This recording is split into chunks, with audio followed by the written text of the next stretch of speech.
So the main problem in electrostatics is trying to calculate the electric field due to a charge.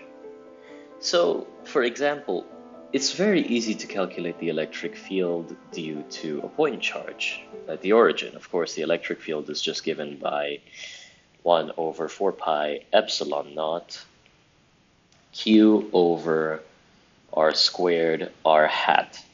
Now, remember, r is the distance you are from this point charge, q, and r hat is the unit vector along this distance. So this is your field point, and this is your r hat vector.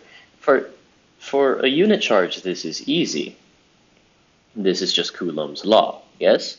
But if we generalize it, for example, if we have a sphere of radius r, which is solid, so it's not hollow per se, and suppose that this sphere has total charge q, then we can no longer treat this as a point particle. At least with our knowledge, we can't treat it as a point particle. So calculating the field would be an entire mess of integrating around the origin and then taking little slices with dr, integrating, then calculating the resultant electric field. So it's a big mess, right? So we would want a tool that makes our lives easier. And to that, I'm going to introduce you to Gauss's law. And I'm just going to give you the simple, I'll give you a step-by-step on how we derive it. So if you have taken a course on vector calculus, you may remember that the flux through a surface is given by, I use phi, capital Phi for flux. The flux of the electric field through a surface S is given by the surface integral over the electric field dotted with the dA vector. Now, just to give you a little picture of what's going on, if I've got a surface, so I've got a surface, maybe perhaps that's not such a good representation, so I've got a surface, and then I look and suppose that this surface encloses some charge so that there's an electric field going out. What I'm basically doing is I consider a little area patch, and then I look at the field lines passing through this little sliver of area. And then this little patch of area has area dA, and then I want to find how much of this field is going in the direction of the normal vector to this little patch of surface here. So basically what happens when I dot the electric field with the normal vector to the surface, the dA vector, is basically asking the question, okay, I've got this amount of electric field, like this is my electric field, it's given by some formula, and I want you to measure how much of this electric field is passing normally through the surface. So perhaps a better picture would be like, this is my surface, and the electric field is passing through this way. I want to find how much electric field is going upwards. So if you want to think of it like, you could think of this as the component of the electric field that is going in the direction of the normal vector, dA. So that's what happens when I dot it with the dA vector. And so basically this tells you how many lines cross. So when I say lines, because if you have a charge, right, and you have a charge plus Q or whatever, it's going to generate an electric field, something like this. And these are your electric field lines. Now, don't get me wrong, there is an infinite number of lines, but I'm considering a given sample of lines. So, for instance, like this, and then I surround it in some surface. Then I'm basically just counting, right? What the integral does is it just counts how many lines cross the surface, because I'm taking, if you think of an integral as a sum, I'm just summing all of these guys up. So You can think of the flux as just counting how many field lines cross the surface.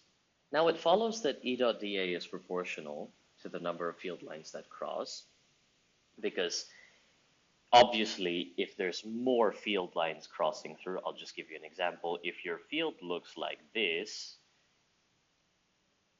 compared to, for a finite sample size, remember, then of course the flux here is going to be greater because there's more electric field passing through the same surface, right? So this implies that your flux, which is defined again as the surface integral of the electric field dotted with the dA vector, this suggests that this is proportional to the charge, to the enclosed charge inside the surface. So it's like you can think of it as a measure of the total charge inside this surface. Because if you remember from Coulomb's law, we've got this. The electric field is this formula, no? The electric field is this. Look, it's proportional to how much charge you've got. And also, this is independent of something outside the surface. Because if I've got some surface, and then, I add some stuff, so it's a surface, right? It's a 3D surface. If I've got some charge out here, the field due to this charge is going to cross the surface twice, right? This is your electric field. So it's not going to contribute anything to the total flux because it's going in the opposite direction. This is your dA vector on one side, and this is your dA vector on the other side, intuitively speaking, of course. So charges on the outside won't affect the measure of the total flux going through the surface. It's only charges on the inside that we care about. This is the essence of Gauss's law. So what I'm going to do is, suppose I've got some coordinate axes. I'm not going to label the x, y, z. Doesn't matter because we're going to be using spherical coordinates for this argument. So I've got some coordinates x, y, z, and then I've got a point particle, a point charge q, located at the origin. Now, what I'm going to do is I am going to surround q in a sphere of radius r, centered at the origin. Now, if you remember, in spherical coordinates, the area element of a sphere is equivalent to r squared sine theta d phi. So it follows that my dA vector is equal to r squared sine theta d phi r hat, because this is the normal to the sphere. This r hat vector points always normally to the sphere. It's kind of like, the lower dimensional case is of course a circle. This would represent your r hat vector. It's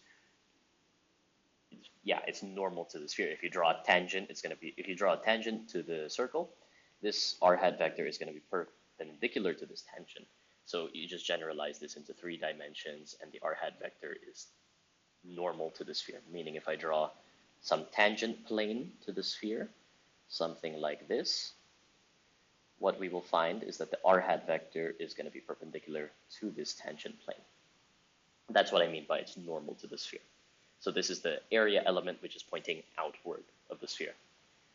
Now, from Coulomb's law, we've got this formula up here, but we can actually simplify it further since we've deliberately centered this charge about the origin. So basically the electric field is given by 1 over 4 pi epsilon naught, r squared, q over r squared, r hat in spherical coordinates, right? Remember the r hat vector meaning points radially outward.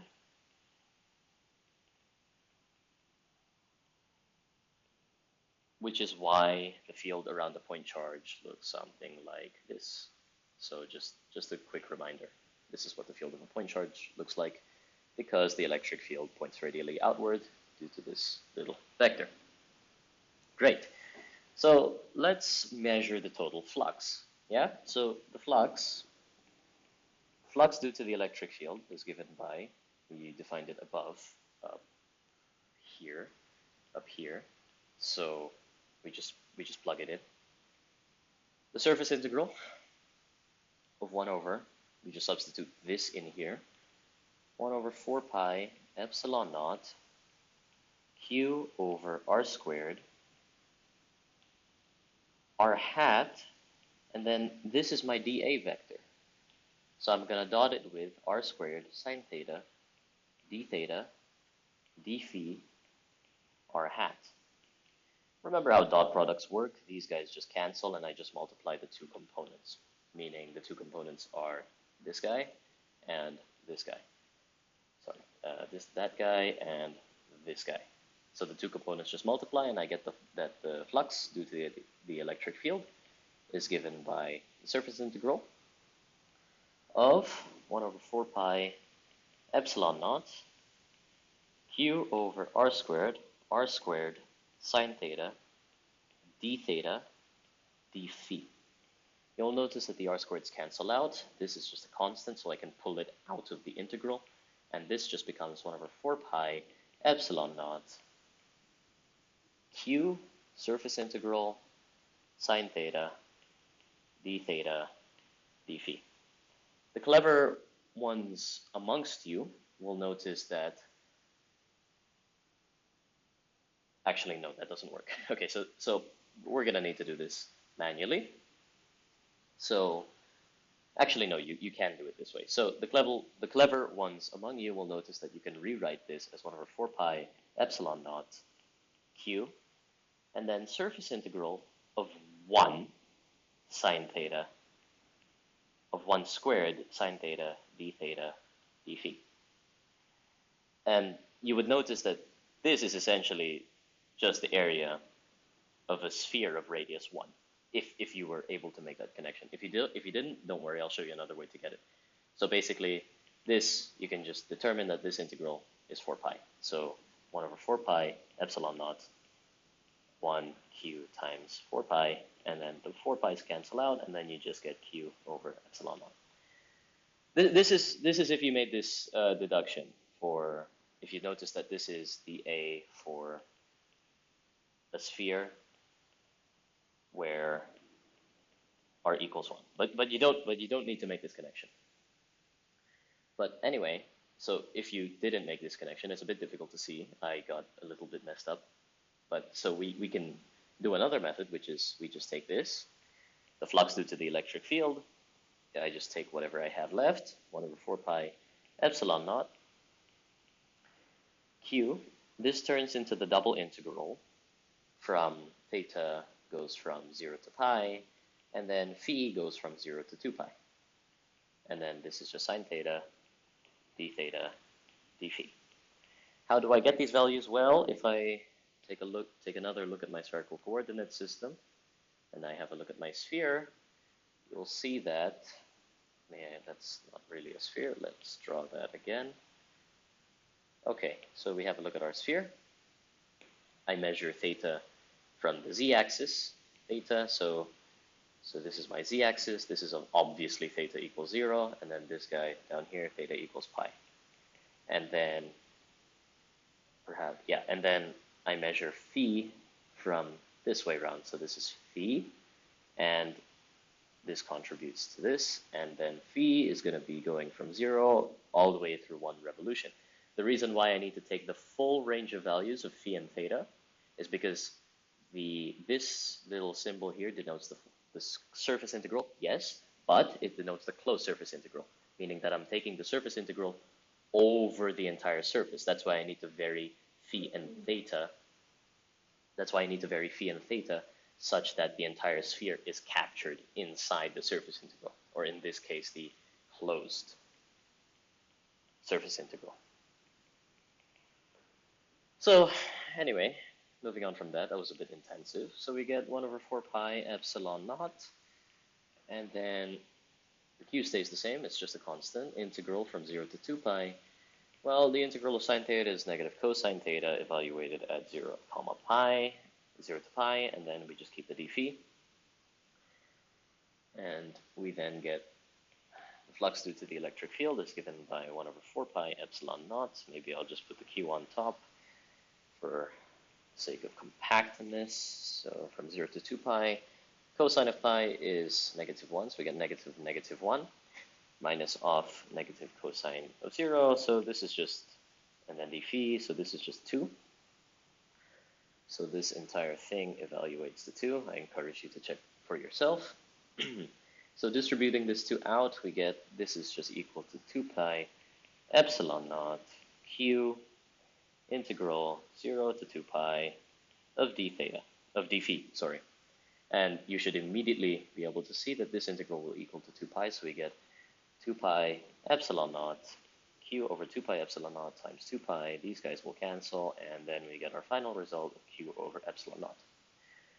So what we've obtained is this result. The flux of E, which is equivalent to the surface integral of the electric field dotted with the dA vector on the sphere, is equivalent to q over epsilon naught. That's cool. But what I want you to imagine is that if I've got some surface, so I've got my charge, right?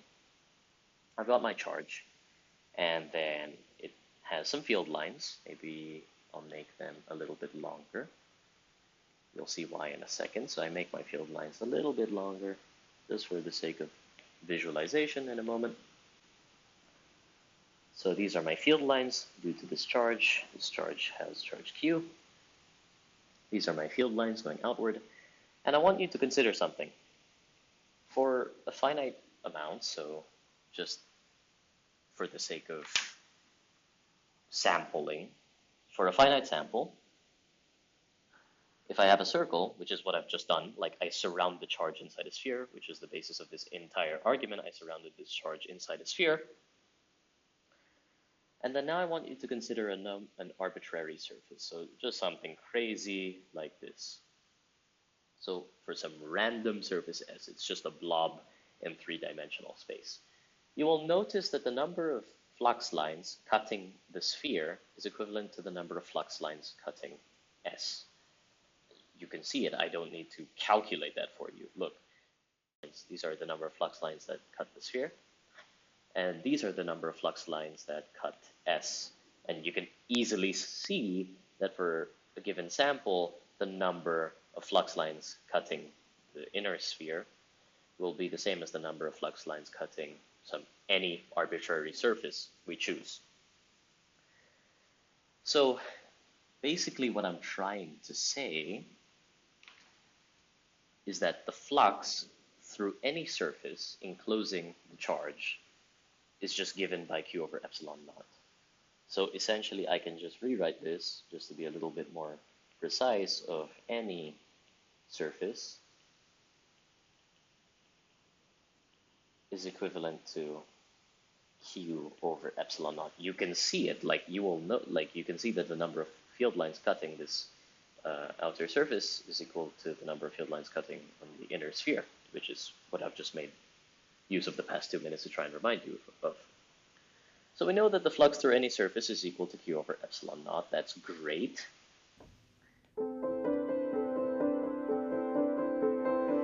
But what happens if I have an array of charges? Say I've got Q1, Q2, Q3, Q4.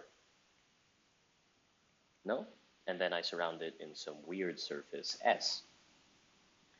Well, here's what I know. By superposition, and obviously each of the individual charges is going to generate their own field, right? This field is going to be E1, this field is going to be E2, and so on. So this is my field E1, E2, and then Q3 and Q4 are going to generate their corresponding fields, and then so on, right? What I do know is by superposition is that the overall electric field is given by the sum from k equals 1 to n, this is just however many charges I have, of EK, the electric field generated by each individual charge. So this is my total, this is the resultant electric field from all of these charges. Now, the flux through any surface, I've literally just calculated it up here. I know that the flux through any surface is just going to be given by, well, the surface integral. I use partial S. This is something in manifold theory comes up a lot. I use partial s to like denote the boundary of this surface. It has nothing to do with partial derivatives. So if this is my surface, a closed surface, this is partial s. Just a little notational quirk. And so, yep, and then E dotted with the A. But then I substitute this guy in. So I substitute this in here. And then we find that this is equivalent to the surface integral over the surface of S of this sum k equals 1 to n ek vector dotted with the A. I can now pull this sum out, so it just becomes the sum from k equals 1 to n of the surface integral over the surface of S ek vector dotted with the A. But you should know from the previous result that this, right? So this just simplifies using this result from here, using this result up here, we find that the flux is just given by, well, we get the sum from k equals 1 to n of qk over epsilon naught. Remember, qk is the one inducing ek, right? And then I can write this as 1 over epsilon naught sum k equals 1 to n of qk, because I can just 1 over epsilon naught is just the permittivity of vacuum, the vacuum permittivity, sorry. So I can just pull it out since it's a constant. But what do you think this is? Well, this is just the sum of the total charge inside. So I can rewrite this as Q enclosed over epsilon naught. So we've done it. This is Gauss's law. What Gauss's law says is that, maybe I'll find a more convenient place. This is Gauss's law. So the surface integral over any surface, E dot dA, is equal to whatever the enclosed charge may be over epsilon naught.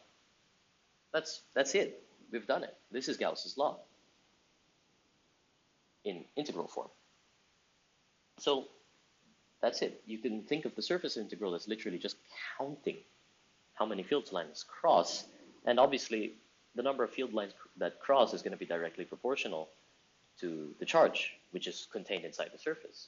So that's the intuition behind Gauss's law. This is all these diagrams I've drawn here. We're trying to develop your intuition as to why it's true. And then we did the calculation, and then we verified our own intuition. Hey, this is cool. And you will notice that Gauss's law has very nice applications to symmetrical systems. For example, if I've got a cylinder or something along these lines, uniform charge density, blah, blah, blah, Gauss's law helps you calculate the electric field due to this, even like planes, something like this, charge density sigma, or even, especially in spherical systems, right? Sphere of total charge Q, blah, blah, blah. Gauss's law loves symmetry. It's always true, but it's more convenient if you use it for symmetrical systems. And in fact, I encourage you, now that you're equipped with this equation, I encourage you to try this problem out. Suppose I have a spherical shell, and then I've got some charge Q distributed evenly over the spherical shell. I want you to calculate the electric field inside the spherical shell and outside the spherical shell. What would that be? And just as a hint, since this is a shell, there's going to be no charge inside. And of course, you're going to assume that the shell has radius r, whatever. But anyway, that concludes my video today for Gauss's law. Thank you for watching.